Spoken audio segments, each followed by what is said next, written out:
Sa unang tingin, tila baga butiti na nakakalason ang isda na ito. Pero kapag ito ay yung matikman, magbabago ang iyong isipan. At sa episode po na ito mga ka-adventure, ay ituturo ko po sa inyo kung paano magluto nito.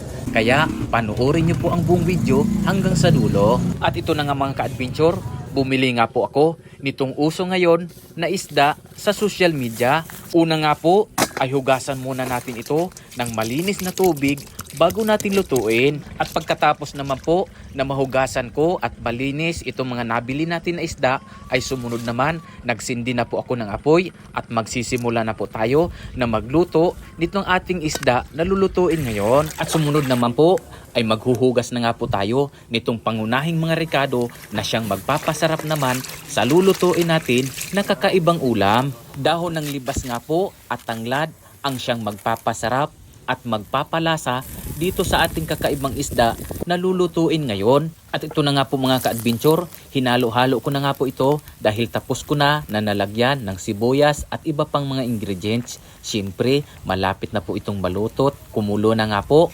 At ito na, ready to eat na po itong ating niluluto ngayon. At tinikman ko na nga po ang napakaanghang at napakasarap na sabaw. Best. At matapos nga po ka-adventure, ang ilang minuto ay luto na nga po at ready to eat na itong ating masarap na sinabawang isda. Ang tawag nga po dito mga ka-adventure ay buriring. Kamukhang kamukha po talaga ito ng butiti na nakakalason. Ngunit ang isda po na ito ay napakasarap at safe na safe po itong kainin. Marami nga po ang kumakain dito sa aming probinsya. At kung nagustuhan nyo nga po mga ka-adventure ang video na ito, ay papindot naman ng heart button at ipollow nyo na rin po ang aking page na Ampil Adventures. At huwag pong kalimutan na i-share ang video na ito para marami pong makapanood. At pagkatapos ko nga po na matikman ang isdang ito na tinatawag sa amin na buriring at sinabawan ko ito, ay napakasarap talaga ng kain ko. Kaya hindi ko talaga mapigilan. At ito na nga po ilang piraso ng buriring ang binanatan ko.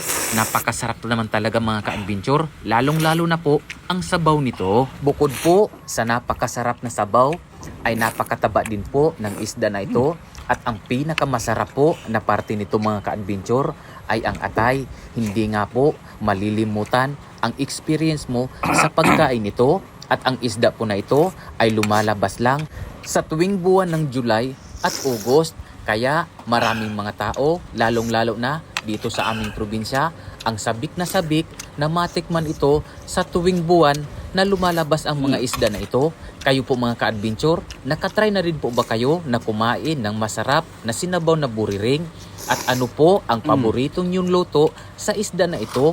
Comment down below po mga ka-adventure. At bago nga po matapos ang video na ito ka-adventure, ay gusto ko muna na mag-shoutout po sa mga nag-comment at nag-share nung nakaraang kong video na sina Dry Sirsagaw from Cebu City, Ran Pinkian from Makati City, Carlota Libues from Bantige, Masbate City, Celso Royos from 506 CDC Masbate City, Habib Duarte Sabilina, OFW from Riyadh, at kay Ma'am Manilyn Lopez from Bulacan. Maraming salamat po sa suporta nyo ka-adventure. At para malaman po ng ating mga kababayan ng isda na ito ay pwede talagang kainin at safe, ay ipapakita ko sa inyo ang aking mga kasamahan na kumain at nasarapan din sa niluto nating sinabawang buriring.